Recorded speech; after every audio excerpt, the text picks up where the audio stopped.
Cher Sabraf, télévision. Pour s'abonner. Et puis, dans la chaîne, beaucoup de insalité, n'unité dans la chaîne chrétienne. Si vous avez posté dans la chaîne, Cher Sabraf télévision. On a affiché. Père Ebsanga sonaté Jeksa Komi Tata Jersa. Jeksa Brave télévision. Donc Jeksa Brave télévision. So Tata Nanga Jean-Paul Mayeta Zate en déplacement a bientôt comme Tata Moano. Ça c'est vrai. Avec comme Tata Moano. Donc Moano a yebi qui n'a pas gogolé sur Tata Zate. Vraiment. Jeksa Zapena Moano.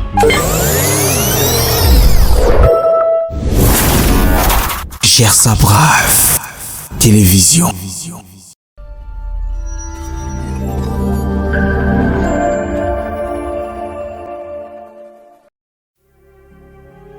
Au commencement était la parole, et la parole est Christ.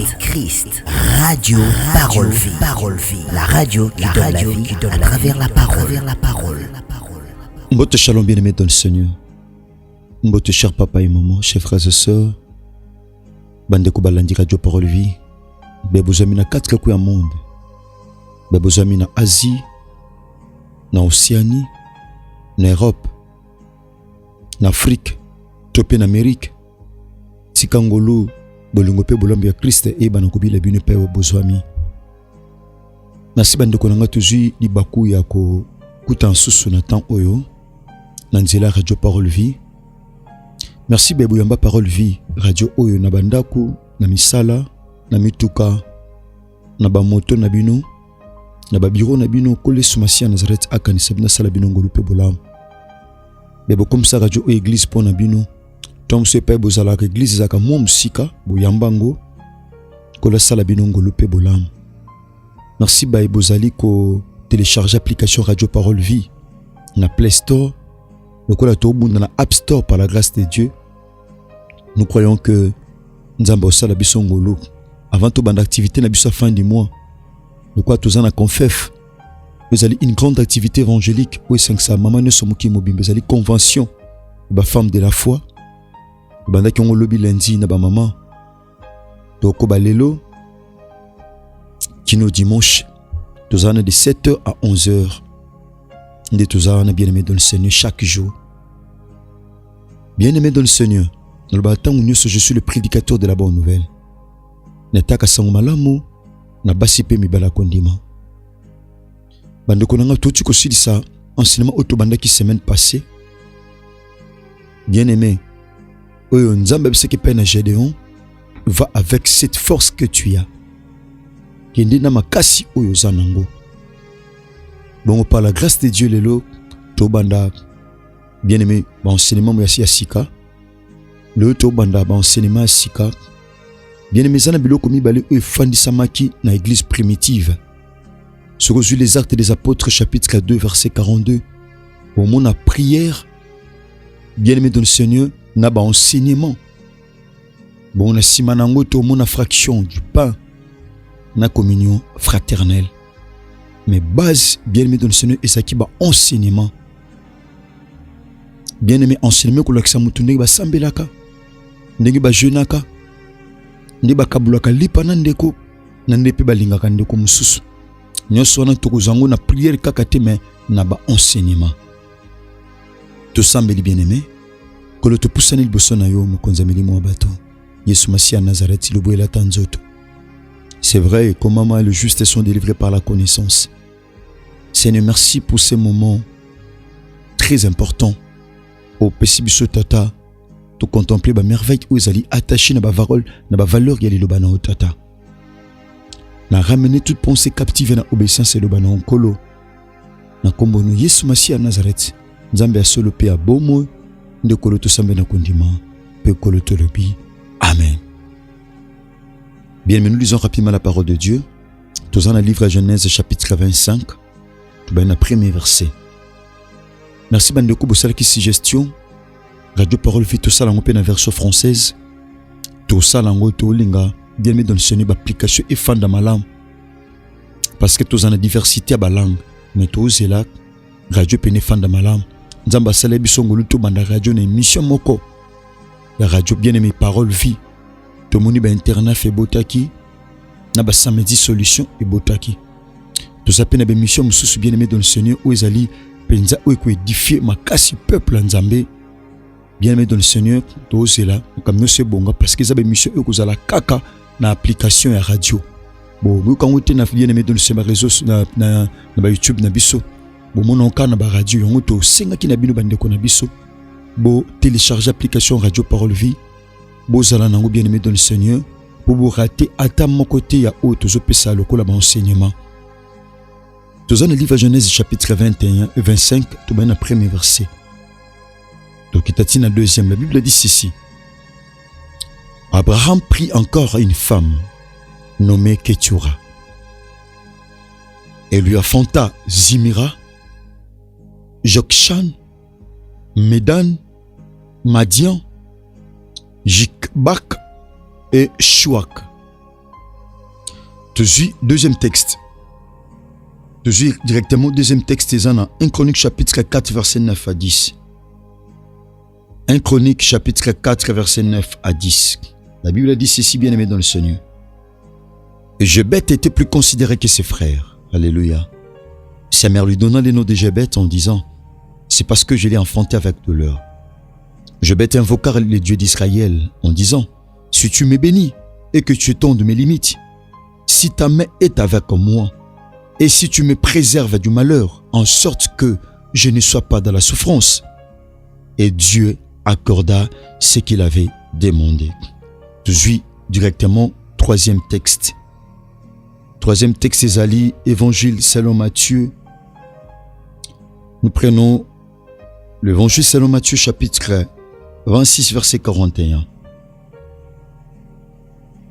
La Bible dit ceci, bien aimé dans le Seigneur, écoutez la pensée de Dieu. Veillez et priez, afin que vous ne tombiez pas dans la tentation. L'esprit est bien disposé, mais la chair est faible. Nabandeli, veillez et priez, afin que vous ne tombiez pas dans la tentation. L'esprit est bien disposé, mais la chair est faible. Que Jésus-Christ de Nazareth bénisse cette lecture. Bien aimé, nga to partager thème moko et ko pambola biso. Ezali bien aimé dans le Seigneur, les mystères de Ketura. Les mystères de Ketura. Nebete basen nzambe boze belé obolanda Radio Parole Vie partout à travers le monde entier. Na mibali na basi. Oboluka boyoka nzambe tamso na nzela na biso. Otozekula na samakula tata na biso maeta de la foi. De tozo transmettre en et pas na bino par la grâce de Dieu. Tobi mamali kam tozo le belezali les mystères de Ketura. Bien aimé dans le Seigneur, tomona biloko mibale, tomona mystère, pe tomona Ketura. Tofanda beaucoup plus na Ketura. Ona lingala tokoloba mabombami ya Ketura. Tant le la mystère est tout simplement eloko eza caché. Eloko eza secret. Oh, batunyoso ba yebite. Bien mais c'est quoi un mystère? Ah, toba le mystère, donc ma mystère est belé, le mystère. C'est quoi un mystère? Bah, pesibiso définition. Mystère, bah, tel sibiso que mystère, c'est quelque chose de caché. Et ça, eloko moko oe bombama. Avant oye bango, foluka. Tope ba la kisayo. Poye ba ma bombami, mon frère, ma soeur, cher bien-aimé dans le Seigneur. Il faut apprendre yo. Il faut oluka topé balakisa yo. Bien-aimé, tobi mystère, c'est quelque chose de caché, quelque chose inconnu, d'inconnu. Et le mot oyebanité. O batuba yebité, c'est quelque chose de difficile. Et ça eloko ya passi. Passi anine, passi à comprendre. Donc c'est quelque chose caché, inconnu ou difficile à comprendre. Bien aimé, ton na kati ya religion. Na domaine la religion, batel sebiso un mystère, bien aimé, est une vérité sacrée, difficile à expliquer par la raison humaine. Bien aimé, na bandeli, na domaine la religion, batel sebiso un mystère est une vérité sacrée, difficile à expliquer par la raison humaine. Bien-aimé dans le Seigneur, c'est quoi un mystère? Un mystère, c'est quelque chose qu'on ne comprend pas facilement. Et ce loko va comprendre facilement. Et ce loko est très difficile, très compliqué. Bien-aimé, eza eloko oyo, bien-aimé, eza caché, eza secret pour na bato non ba découvrir yango te. Dans ton lobby, le mystère de Ketura, c'est que ba face cachée, ba secret ou batami kati na Ketura. Ou sengeli bisoto yeba meto yebi yango te. Ou sengeli bisoto comprendre mais tozo comprendre yango te. Ou sengeli mon frère ma soeur, to simba mais tozo simba yango te. Bien-aimé dans le Seigneur, et on a topé si en un mot, topé définition brève. Bien-aimé, ezali et loko eza caché, topé loko eza secret. Bien-aimé dans le Seigneur, ezali l'homme sous na vie, yaya, il faut qu'on fasse na mutema. Ezali l'homme sous na vie, au panza secret, au solo na batu, au partager. Mais il y a de ces choses dans la vie, mon frère, ma soeur. Ezaba sekele au sengeli au simba. Ezali l'homme sous na vie, il faut qu'on fasse na ngo. Ezaba secret msu na vie faut kufana na sa mutema parce que soko bimisi yango iko panza bato. Bien-aimé dans le Seigneur, ya moni mutema ya mwana topa musa na Nzambe esengeli za lokola mbwa. Mwata moni makamna butu na tongo jamais oyebisa pa mukolo na ye ke na butu na mona ki intel na mona ki boyeboy ata yebi yo. Oyaki wana ako expliquer ngote pa maître na ye. Pourquoi? Parce que soko kufele na kati ya mutema. Ata moni ya zo ganga ma koka jamais ko expliquer oya mona ki na butu concernant mutu oya moni bien-aimé dans le Seigneur liboso na ye. Donc trobe la Ketura, bien-aimé dans le Seigneur, dans la Bible chaque nom eza na définition nango kolanisama na tradition to pe na coutume. Bien-aimé, chaque définition ya nom to ya mot et défi bien-aimé dans le Seigneur et dépendant kana coutume topé na tradition.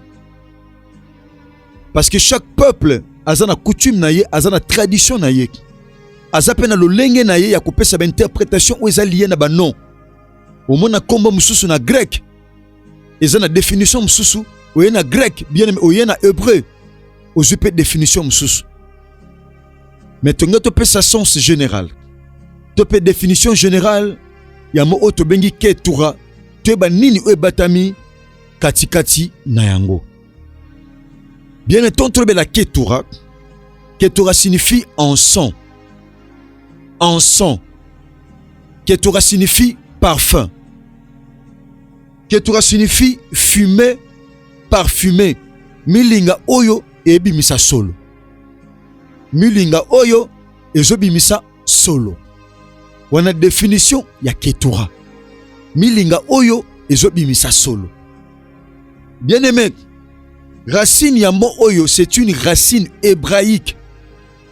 Naba hébreu, bien-aimé, et puis si biso to bengi Qatar. O to bengi Qatar. O la qui si brûler de l'encens. Donc Qatar signifie brûler de l'encens. Tope kotumba encens. Asa to bengi lokola ka malasi. To bengi ka lokola malasi. Donc, kotumba encens. Bien-aimé dans le Seigneur, définition ni suite au pesa na Ketura. Ils allaient faire monter une fumée parfumée. Komatisa malasi. Komatisa milinga ya malasi. Tope milinga ya solo ya malasi. Pas n'importe quelle fumée. Pas n'importe quelle fumée, bien-aimé dans le Seigneur. Pas n'importe quelle fumée, mais fumée où ils allaient parfumer. Bien-aimé, tu as une définition autobengi symbolique. Bien-aimé, le pesant pensa matola na bokebi. Bien-aimé dans le Seigneur. Bien-aimé dans le Seigneur.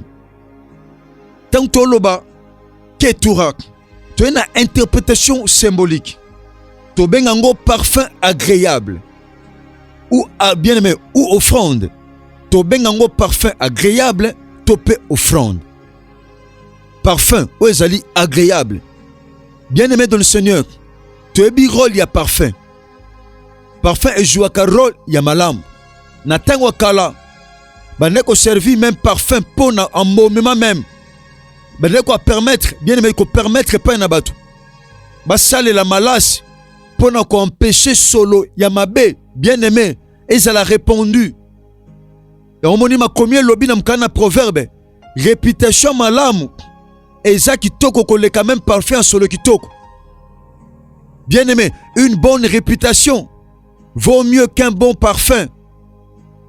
Réputation malam et les kaka parfum malam ou na solo.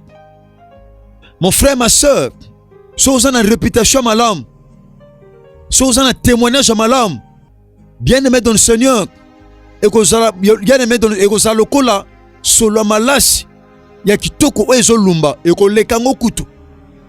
Parce que témoignage ya bien, ya ezalaka kitoko solo malamu koleka na solo ya parfait ya malamu. Bien aimé, tolobi ketura ezo pesa biso pe définition na interprétation symbolique. Ezo talisa biso offrande. Voilà pourquoi la Bible dit na épître aux Romains, soto tangi na chapitre 12, la Bible dit ceci: apôtre Paul azote ba chrétien romain. Habitala bo offri ba corps na bino epai na Nzambe. Lokola mbeka solo malam e kozala un culte raisonnable habito bonza banzoto na biso lokola mbeka solo malam lokola mbeka ya solo ya kitoko tontre la ketura l'interprétation symbolique bien aimé dans le Seigneur c'est quelque chose de précieux, c'est quelque chose de précieux, c'est quelque chose de précieux. Et l'eau est agréable. Bien aimé, et l'eau est agréable comme l'encens offert à Dieu. Le cola encens autres offrir et pas nanzam. Bien aimé, lorsqu'on parle de Ketura, on voit la dimension spirituelle. Pas seulement la dimension physique, mais on voit tout simplement, il y a aussi manga penzabe parce que tout ça, l'introduction, tout ça, la définition non. Bien aimé, dans le domaine, il y a dimension spirituelle. Bien aimé, ton la ketura, c'est une offrande spirituelle. Ezali libonza, ezali mbeka ya molimo, ya nzotote, ya mosunite, mbeka ya molimo. Nakati ya image ya transformation. Lorsqu'on parle bien aimé dans le Seigneur, ketura na interprétation symbolique. Bien aimé, le belango l'encens est brûlé pour libérer son parfum. L'encens est brûlé pour libérer son parfum. Le sang, bien aimé, l'encens est brûlé pour libérer son parfum. Ngobani, ce qui encens est zikité. Seulement là, si peut kobimate. Tant que l'encens brûlé, on voit les sacrifices. Bien aimé dans le Seigneur, s'il n'y a pas de sacrifice, solo pe kozalate ya malasi encens esengeli ezika encens esengeli ezwa moto pona solo nango eyokana. Bien aimé dans le Seigneur, ceux qui encens eleki na moto te, bien aimé dans le Seigneur, solo nango pe kobima te. Ceux qui sacrifice eleki na moto te, solo nango pe ekomata te. Bon frère, ma soeur, ceux qui mbekano eleki na moto te, bien aimé, milinga nango pe komata te. Solo nango pe ko matate pour encens et lumba solo. Il fait le kanamoto. Bien aimé, or le feu purifie. Le feu purifie. Moto purifiaka. Moto est purifiaka. Bien aimé dans le Seigneur. Moto est consumaka. Paix est purifiaka. Voilà pourquoi un enfant de Dieu, tant qu'on dit Christ n'a vu le Seigneur sauver, il faut le canal brisement. Il faut le canal purification. Il faut les canaux purification. Azala tailler, azala briser. Ale kana moto, même or, puis à la or auto lula ka bien aimé dans le Seigneur et singler les kana moto. Bien aimé tam suba situation traverser et za moto zoleka. Tam suba les kana moto pour la purification, pour osa forme ou singler osa. Tam suba situation kuta nango bien aimé dans le Seigneur et za moto. Ezopela. Tom sous santé na yo et le kanamoto. Tom sous kondima na yo et le kanamoto. Mon frère, ma soeur, tom sous vie de prière na yo et le kanamoto. Tom sous commerce na yo ezo le kanamoto. Tom sous domaine nyo sa vie mon frère ma soeur ezo le kanamoto. Ezo le kanamoto. Bien-aimé, tolobi en son. Bien-aimé, et Sengele à la brûler pour libérer son parfum. Bien-aimé, cela symbolise la transformation. Bien-aimé, le feu transforme. Moto est transformant. Alors que la Bible dit, notre Dieu est aussi un feu dévorant. Nzambo tondimela Yesu Masia Nazareth. Il est un feu dévorant. Alexaba, oya moto pour besoin de transformation. Alexaba, oya na épreuve pour besoin de transformation. Bien-aimé, le feu c'est quoi? Le feu c'est l'épreuve. C'est le moment, c'est l'endroit, c'est le lieu, il y a épreuve. Tant que la difficulté sont coûtées nango, ils ont épreuve. Oh nzamba olekiso mon frère ma soeur, ils ont épreuve. Ils ont dit nzamba olekiso mon frère ma soeur pour obika kembo. Bien-aimé, lorsqu'on parle bien-aimé dans le Seigneur l'image de la transformation, yaya, lorsqu'on parle de Ketura, Ketura, bref, signifie la prière. Mon frère, ma soeur, Ketura signifie la prière. Le mystère de Ketura, c'est que le mystère de la prière. Ma bombe amie, il y a le sambo. Ma bombe amie, mon frère, ma soeur, il y a le sambo. Pour comprendre l'objet bien-aimé dans le Seigneur, pensez à Nzambe par rapport, il y a enseignement autobandi parce que semaine prochaine, il y a commanda jeudi, qui nous lundi, tous le sambo, le cola mon message. Moi, tous en a fin du mois où exact parce que, bien aimé, tous en activité mon nene, autobanda qui lopi. Lundi, l'église. Toko banango chaque jour, tous en a de 7 heures. Net lelo, net aussi saboué. Toko en église. Kobanda 7 heures, qui n'ont pas 11 heures. Des bien aimés dans le Seigneur, tous ont clôturé le programme Nabiso. Nous avons besoin de contact des alliés plus 243 89 75 70 917. Ce qui Christ a mis en égalité, Tokutani Bongo Lobby, na numéro Asika, na Katia Radio Parole Vie. Na suite, il y a thème Nabiso Oezali, les mystères de Ketura. Que Jésus-Christ de Nazareth vous bénisse. Merci. Au commencement était la parole, et la parole est Christ. Radio Parole Vie. La radio qui donne la vie à travers la parole.